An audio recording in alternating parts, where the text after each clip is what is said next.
grand bonheur de l'Esprit Saint soit toujours avec vous. Nous sommes rendus en ce 9 décembre, au deuxième dimanche de l'Avent.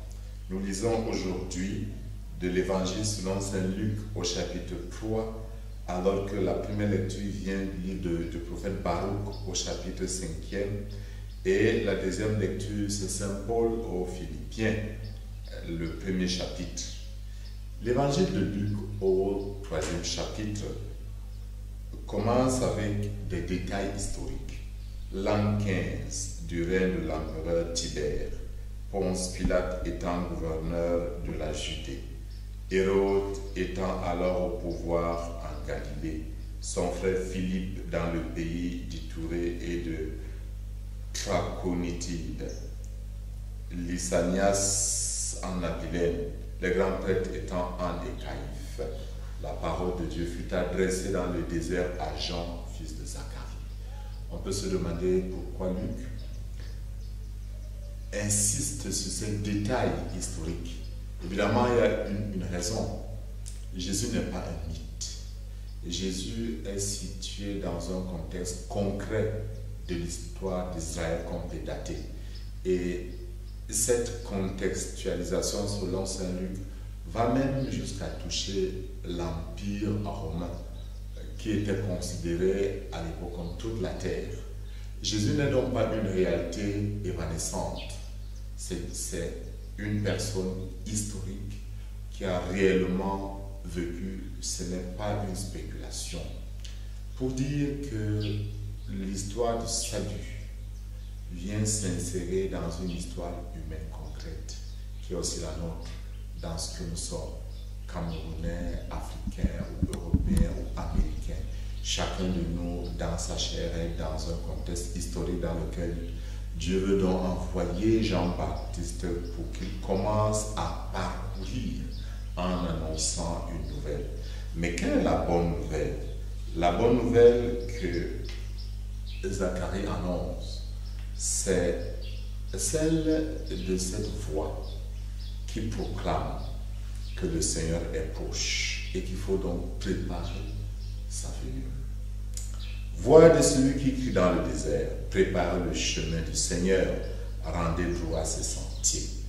Jean reprend le message du second Isaïe qui est apparu pour annoncer le retour des exilés que Nabucodonosor avait porté hors d'Israël. Le prophète Baruch décrit très bien ce retour qui est comme une manifestation de la puissance divine.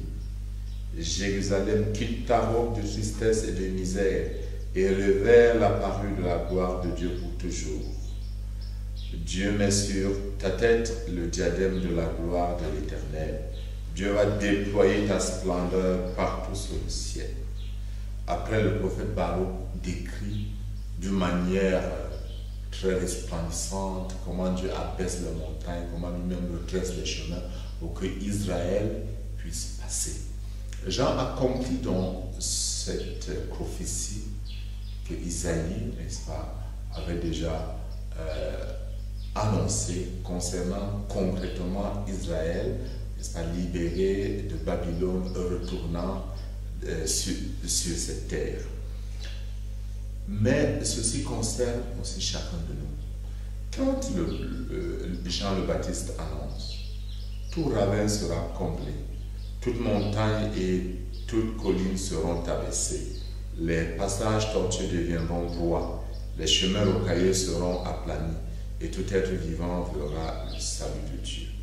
Il est important pour nous de comprendre, et c'est Saint Paul qui nous permet de comprendre ce qui nous est adressé. Il dit, dans ma prière, je demande que votre amour vous fasse progresser de plus en plus dans la pleine connaissance, en toute clairvoyance, pour discerner ce qui est important. Ainsi vous serez purs et irréprochables pour le jour du Seigneur. Ce progrès qui est une dynamique dans la vie du chrétien. Il s'agit pour chacun de nous de se mettre en marche pour que nous puissions voir le salut du Seigneur. Le progrès, c'est quoi? progrès, c'est foncièrement le résultat d'une analyse d'une situation et la décision de mieux faire. Je constate que je n'ai pas donné le meilleur de moi-même et que je peux mieux faire. Alors j'entre dans une dynamique de progrès. Je peux le faire pour ma vie professionnelle, je peux le faire pour ma vie familiale, je peux le faire pour ma vie relationnelle, je peux le faire pour mes études. Chacun de nous, en ce temps de l'Avent, est interpellé vivement à se demander en quoi je peux faire des progrès, partant de la certitude que je peux mieux faire. Et Saint Paul nous donne une espérance merveilleuse. Il dit, j'en suis persuadé, celui qui a commencé en vous un si beau travail le continuera jusqu'à son achèvement. Dieu qui a commencé en nous un si beau travail dans notre foi le portera jusqu'à son achèvement. Le temps de l'Avent est habité par cette espérance. Celui qui a commencé en nous un travail merveilleux le portera jusqu'à son accomplissement. Qu'en ce temps de l'Avent, où nous nous préparons à vivre l'expérience de Noël, Dieu nous donne d'entrer dans cette dynamique de progrès, dans la certitude que lui-même portera à son achèvement ce qu'il a si bien commencé à nous. C'est ça notre foi. Et que Dieu vous bénisse en ce jour, au nom du Père, du Fils et du Saint-Esprit.